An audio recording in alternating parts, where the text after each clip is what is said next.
It's about 5 o'clock in the morning. 5 o'clock. I've been driving all freaking night in search of the Burning Man. The Burning Man. I'm having visions of the freaking Burning Man. Oh God.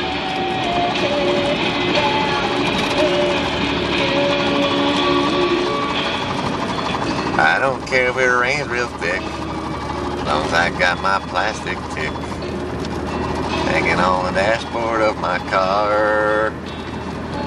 God, I'm delirious. I'm searching for I just took the 34 exit. I'm in search of a white dot in the middle of the freaking road. That means turn right. Oh God. I'm an idiot. Burning Man. What is the Burning Man? What the hell am I doing here? I haven't slept all for a night. I've been driving for 9 for now. Looking for a white dot in the middle of the road. Actually, the last 100 miles there hasn't been a car on the road. All of a sudden there's a few cars around me. That's a good sign. Alright, I've traveled alone in the car, listening to the same tape for 9 hours.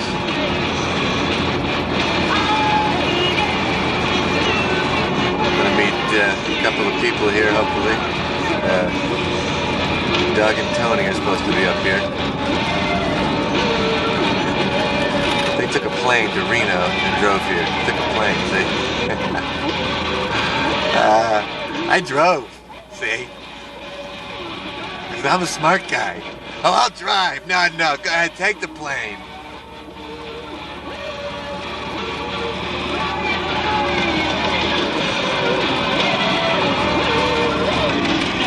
Well, I've been driving down this road for 10 miles now. It's a pretty hairy road. There seems to be a line of cars, though. That's a good sign. Unless I missed the white dot and all these cars are going to some Klan meeting.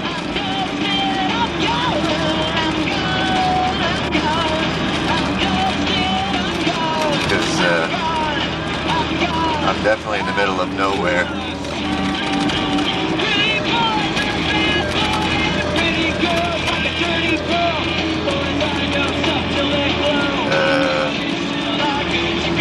Maybe the Burning Man is some kind of a Klan meeting.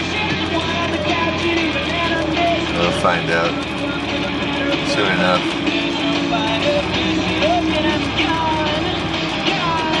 Wait a minute.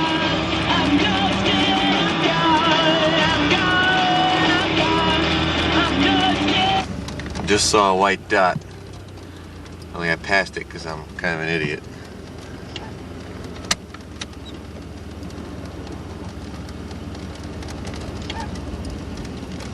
There it is.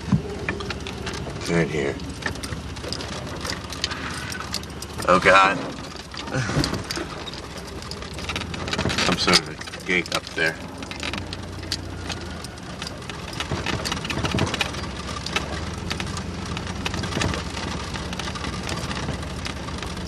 Something up there.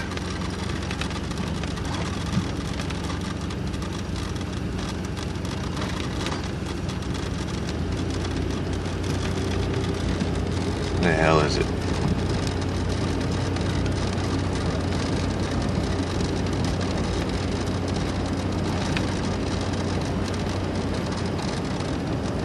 Am I supposed to be driving out here? There was some kind of a sign, but I didn't read it. You didn't read it.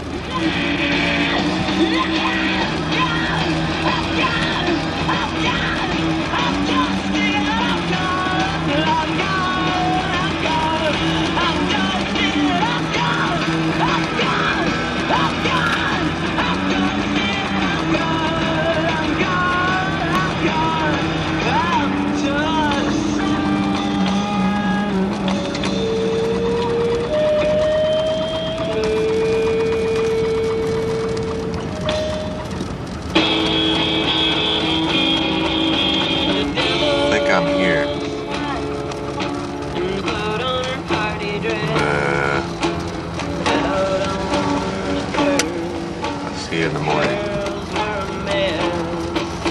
Might have to deal with people. So, I find the campsite, and there's like a naked guy there, and balloons. So this is where I'm camping. Yeah. And I don't know. I still don't know what I got myself into, but we're in the middle of a dry lake bed. Why are we standing to the side? Oh, it's a playa. It's the largest playa in the world, I think. Really? Yeah. This is an alkaline plain. Nothing rose. And I'm still in search of the Burning Man. Are you in search of? I'm in search of the Burning Man. I still don't know what's happening. Right next to the Burning Man is a fire lingam, which is going to burn tonight. Fire what now? Fire lingam. A lingam is a penis in Oh, that's not good. Hindi. Burning penises. At the base is a yoni. You see the vaginal opening on the bottom with all the wood. And we're going to start off tonight over here. There's going to be a parade. There's going to be dancing. There's going to be a flamethrower. There's going to be robots. And the parade is going to go all the way over to the lingam. And they're going to set the lingam on fire. And then there's probably going to be other things I'm sure. on fire. Lots of cool Things about it is the people. There's like an Arab guy talking to a naked guy with spikes. You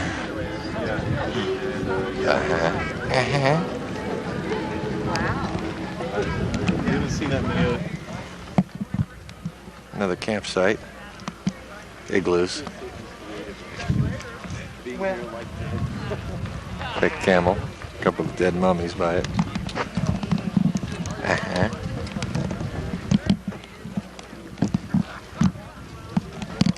Some kind of a shrine.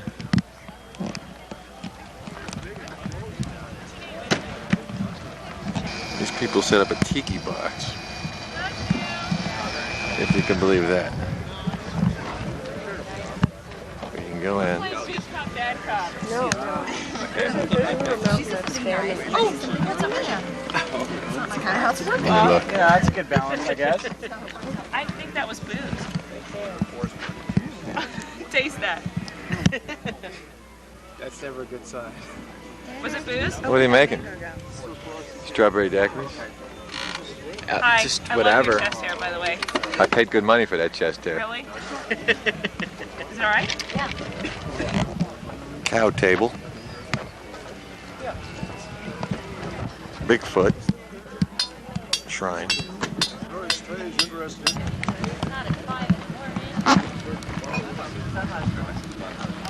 Espresso bar.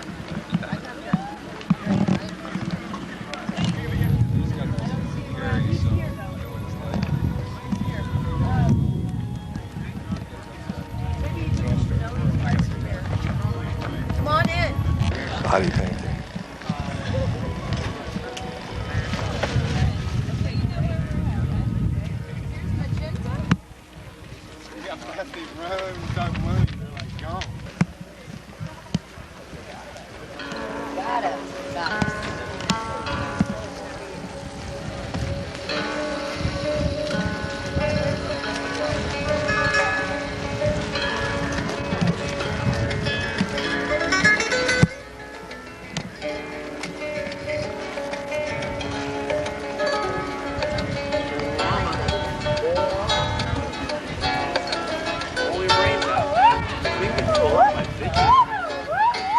We're just so cold.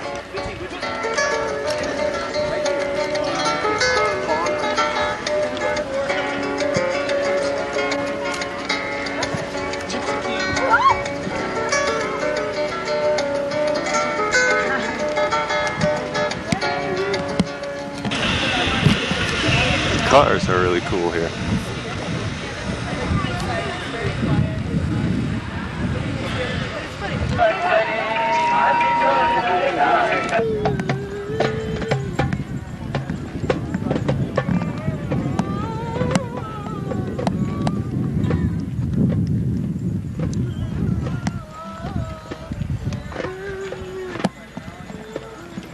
I told you had to get closer. All right.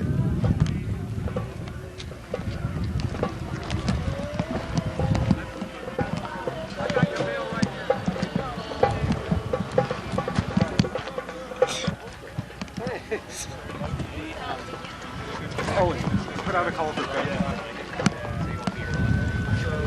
I'll make one. I'll make one.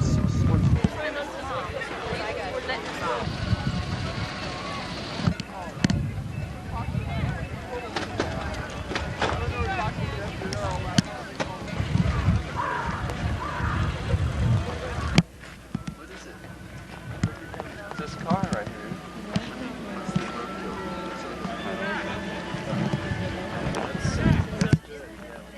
It's a dog.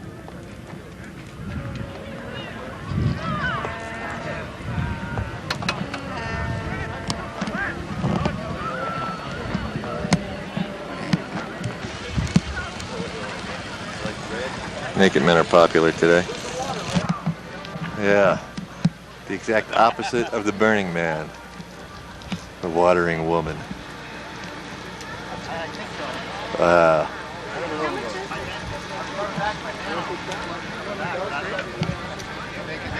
Showers great.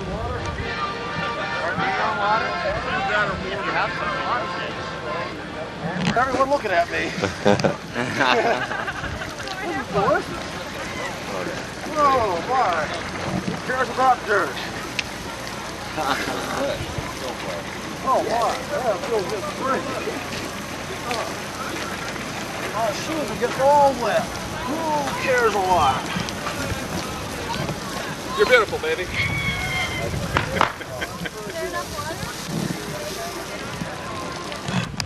Finally. Having the clouds in the sky just makes every shot that much more photogenic. You know? Yeah. That activity in the frame instead of stillness. Here he is. The man. The myth. Burn the bastard.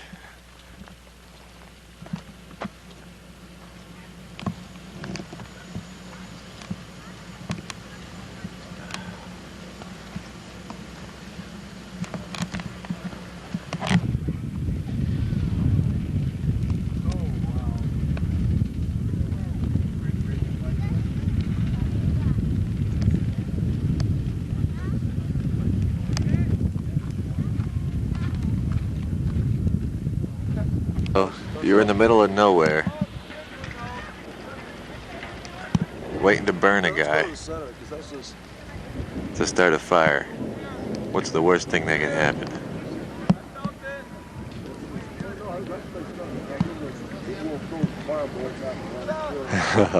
Thunderstorm, lightning storm.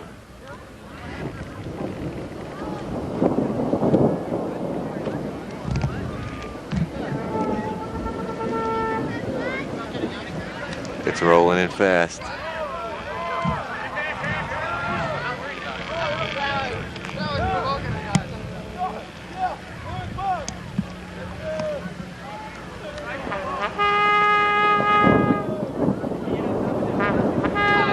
Rather than be afraid, the people are excited.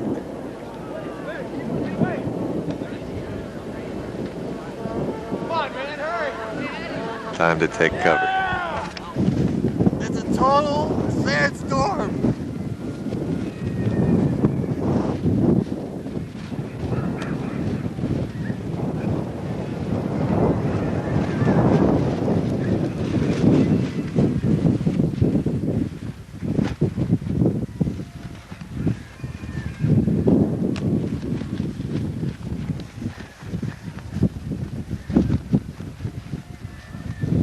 It's unreal.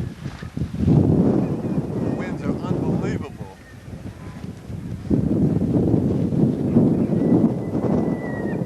This is what's become of our tent.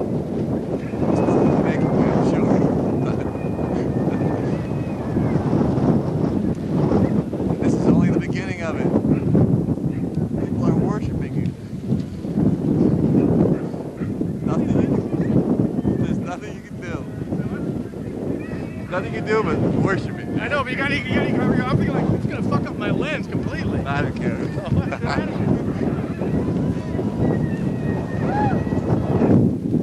not bad.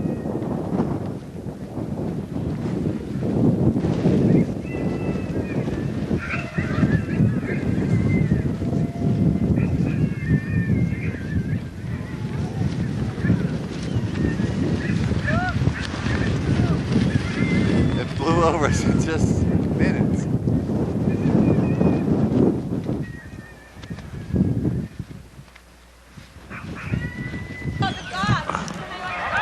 No way you could see this. Ah, double rainbow.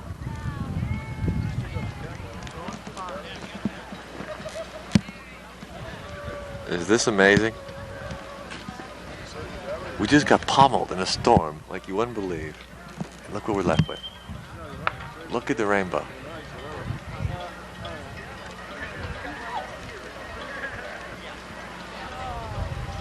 It's awesome.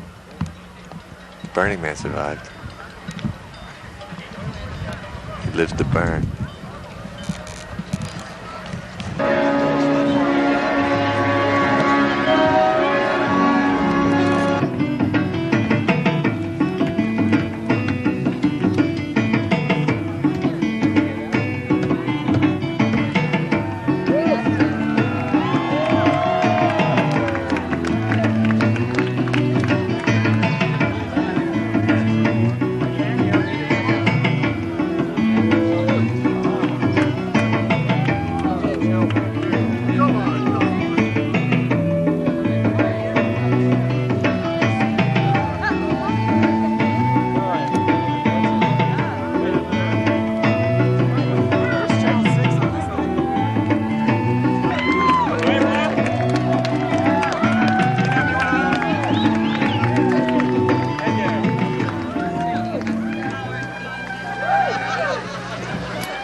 Survival out here.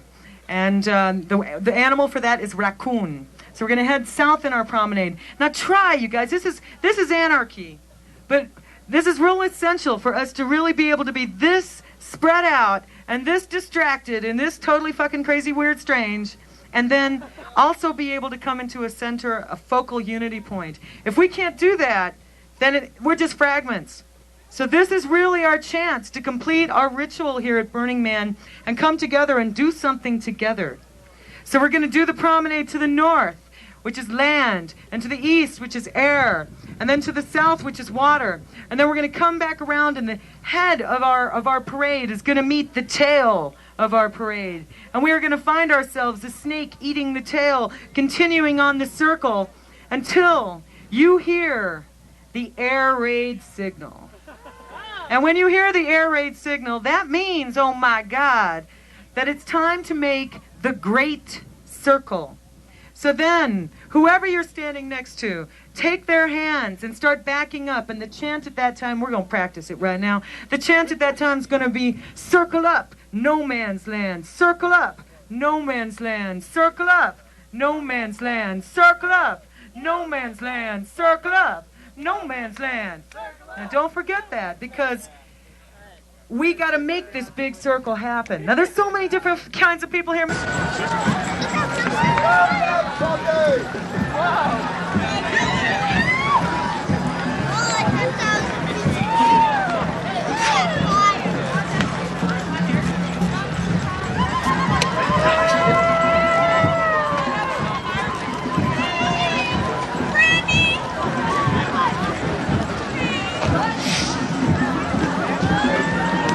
The man at night.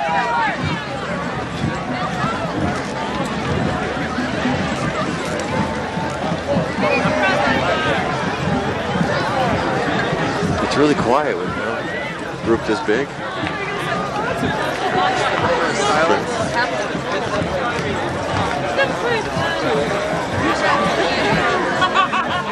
It's just so much power from silence as being noise.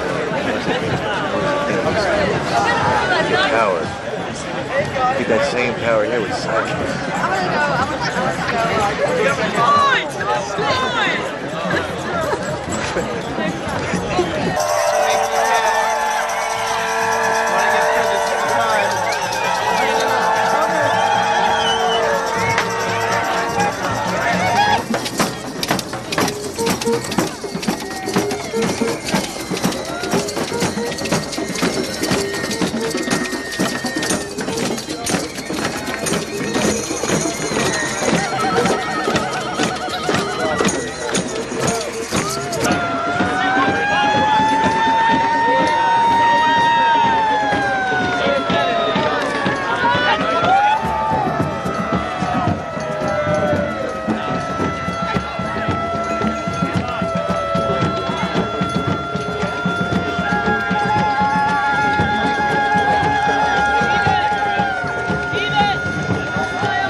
Our operation is no longer no spectators.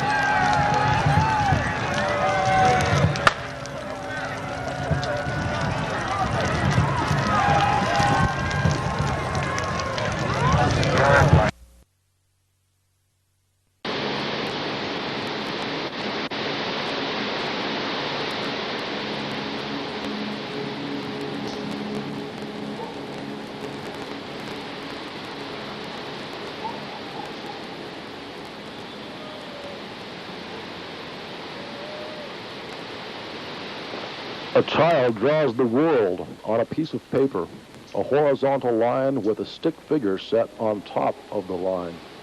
Black Rock Desert is located 100 miles north of Reno, Nevada, near the Oregon border.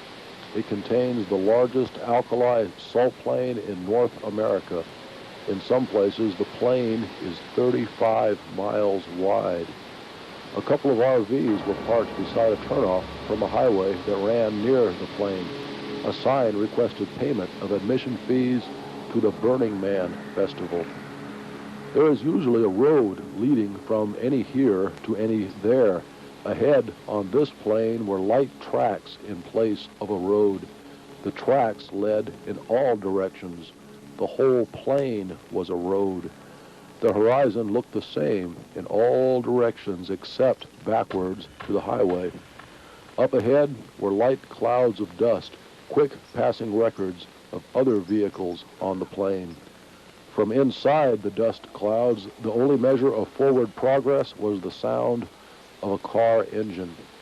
The way toward the goal was to skirt the clouds of dust, toward them and then away from them in great arcs like the paths transcontinental jets appear to follow when their tracks are marked on flat maps.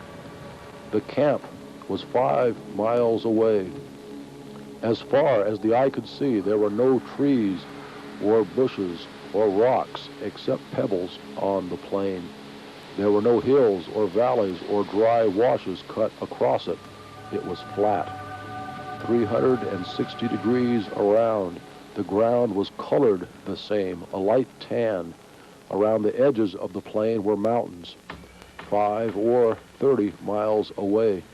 The mountains were like the least froth on the surface of a drink, proof the surface of the liquid was still. There was only an unbroken line to hold the wandering eye still. The odd place where the eye suggests things stop, because that is as far as the eye can see. Maybe we could see further and extend the horizon if we tried harder. A vertical line broke the horizontal line, a 40-foot tall wooden tower representing a standing person with shorter towers around it. Around the towers were campsites, mostly turtle shell-like tents with cars parked next to them. The camp was a line of darkness on the light tan-colored plain.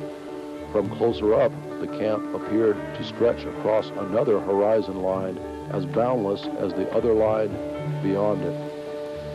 In 1986, some people in San Francisco decided to mark the passage of a season by lighting a bonfire on a local beach. They tossed significant objects into the fire.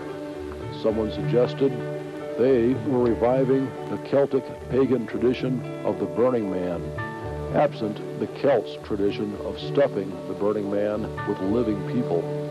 The latter-day Celts added a wooden Burning Man to their bonfire. After 4 years, the event grew too large for the beach. They moved it to the playa. 3,000 people regularly attend the Playa Festival. The rules were simple. No spectators. After 3 days, the Burning Man is destroyed. There was no place to hide on the plain. retreat into a tent was a symbolic gesture, like a flamingo hiding its head in its wing. I cannot see you, so you cannot see me. David Lane in Lawrence of Arabia is credited as the first person to observe that a far horizon is the single subject best suited for representation on a 70mm movie screen. Set against such a backdrop, the least human gesture acquires epic scope. The plain, ground, created the same simplicity of vision even below our feet. We would only be here for a little while. This gave uncommon significance to how we chose to spend our time. Time spent considering what to do next was also spent time. The visibility of deliberation, hand in hand with the resulting step, made the whole process look like an expression of character instead of behavior. We had set ourselves for a little while on a very large stage on which we often stood alone in front of an uncounted audience all around us. We were sometimes spectators here after all, but we were always participants. None of us ever stood off the stage. Everything but the sky above us and the earth below us was brought here by us.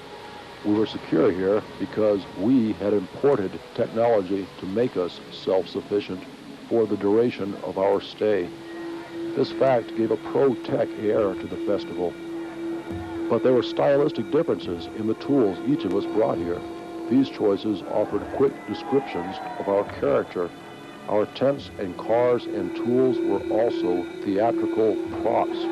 There were cars and motor homes parked on the playa, and also half a dozen private aircraft. A plastic totem pole was set next to one private aircraft. The aircraft and totem pole had equal significance. They were indicators of the character of the people who had brought them here. No matter how great were the differences between particular objects brought here, they were tied together by the place where they were set. Their differences were insignificant compared to how alien everything brought here was in reference to the bare plain. The cracked, dry earth made the place look hot, but it was pleasantly warm during the days and comfortably cool during the evenings on the playa this weekend. In the evenings, 100 miles from the nearest town and with a thin moon, the sky was full of clear lit stars. The Burning Man structure, lit with blue neon, looked like an old Las Vegas sign when there were stretches of desert along the strip. The star-full night sky served as backdrop for invisible flying kites with plastic neon bits attached to their strings, random lights drifting high in the sky, and for neon sculptures laid across the playa floor, and a garden of miniature neon burning men set in another wide corner of the camp. Many tiki torches lit campsites. Next to various campsites, there were regular sudden eruptions of flame, fireworks, pyrotechnics, a passing player with a backpack flamethrower, and fire swallowers. Even a friendly sun had a long passage from sunrise to sundown. The rays of the sun might have got tiresome, but sharp-edged clouds hung low in the sky and gave scale to the mass of the sky. The clouds made the sky an identifiable element in our environment. The air above us was a more tangible element in our vision than the earth below our feet. For most of the hours of the days, the clouds drifted along above us, only providing shadow now and then, and a sense of movement in the sky. Thunderheads formed on the far horizon on both days in the early afternoon. The thunderheads drifted toward us and gave fair warning of their likely arrival time. We could choose to meet the storms while standing by our campsites, which we had had time to close down in anticipation of the storm. After the stillness and the first gusts of wind, a dust storm blew through the camp. The sharp far horizon line dissolved in a haze. The horizon that marked the edge of our vision was now approaching us, and then there was no horizon at all. For 10 minutes, visibility was reduced to zero. Igloo Land disappeared. A collection of tents made to look like they were made of ice blocks and set on a white sheet that resembled snow. A plastic camel was tethered nearby Igloo Land. The camel looked at home while the dust swirled about it and then obscured it from view. Tiki Land was a large tent with an open-air anteroom with couches and end tables set in place where the visitor might sit and enjoy his margarita for sale within the tent. Plastic palm trees and tiki torches lined the entranceway. Dust erasing Tiki Land from view looked like a special lighting effect designed to encourage people to buy more margaritas. In the lee of the dust storm, whatever objects had not been tied down, including the odd tent, flew away across the plain. Rain blasted down.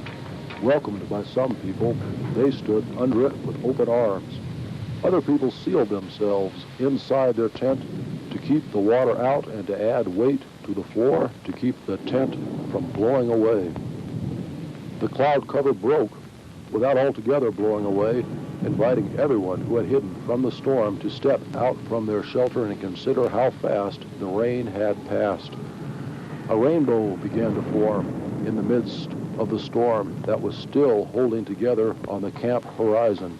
It became a perfect rainbow to the ground on both sides. A second perfect rainbow formed above the first rainbow. The view was of a very simple geometric construction.